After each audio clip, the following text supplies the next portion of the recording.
বাংলাদেশের সকল জেলা সকল উপজেলা কর্মবিরতি বিরতি পালন করছি। FWA, FPI, FWB ইতিপূর্বে আমরা প্রজ্ঞাপন দিয়েছিলাম। এখন আমরা আমাদের প্রাণের দাবি, অস্তিত্ব দাবি মেনে না নিলে নেওয়া হলে আমরা আর কাজে ফিরবো না।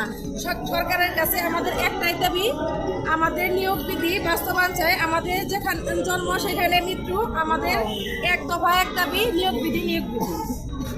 আসসালামু আলাইকুম, আমি সুমাইয়া ফেরদৌসী সুইটি, পরিবার কল্যাণ সংস্থা।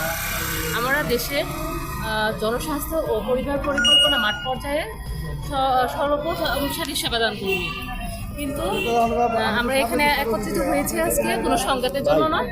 আমরা একত্রিত হয়েছি বরং 26 বছর যাবৎ আমাদের ন্যায্য দাবি ঝুলিয়ে রাখা হয়েছে, এটা জনগণকে জানাতে। প্রস্তাবিত নিয়োগ বিধি 2024 বাস্তবায়ন চাই। আমাদের নিয়োগ বিধি আমাদের অস্তিত্বের দাবি, মর্যাদার দাবি। এটা আমাদের জনস্বাস্থ্যকে আরো গতিশীল করার জন্য দাবি। পরিদর্শিকা যাদের জন্য এই অধিদপ্তর, যারা মাঠে কাজ করে, তাদেরই আজকে বিধি নাই। এই ডিপার্টমেন্ট ছিল উন্নয়ন খাতে। 1998 সালে রেভিনিউ আসে। রেভিনিউ সেই 98 সাল থেকে আজকে 2025 হিসাব করলে 26 বছর যাবৎ আমাদের সেই রাজস্ব খাতের কোনো নিয়োগ বিধি নাই। এই নিয়োগ বিধির আন্দোলন আমরা করতেছি। আমরা সরকারের কাছে অর্থ, টাকা পয়সা এগুলো চাচ্ছি না।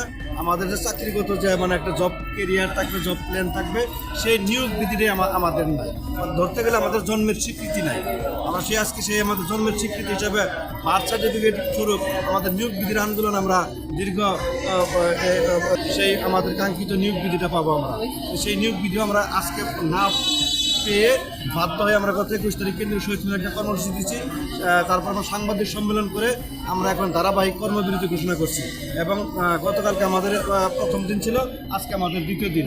আপনারা আরও জানবেন যে 6 তারিখ থেকে 11 তারিখ পর্যন্ত আমাদের পরিবার পরিবার সেবা ও প্রচার সপ্তাহ আছে।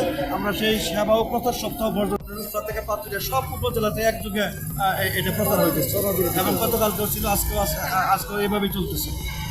আপনারা কেন্দ্রীয় কর্মসূচি হিসেবে আপনারা পালন করতেছেন? হ্যাঁ, কেন্দ্রীয় কর্মসূচি। আমি নিজেও এই কেন্দ্রীয় নির্বাহী পরিষদের যুগ্ম আহ্বায়ক।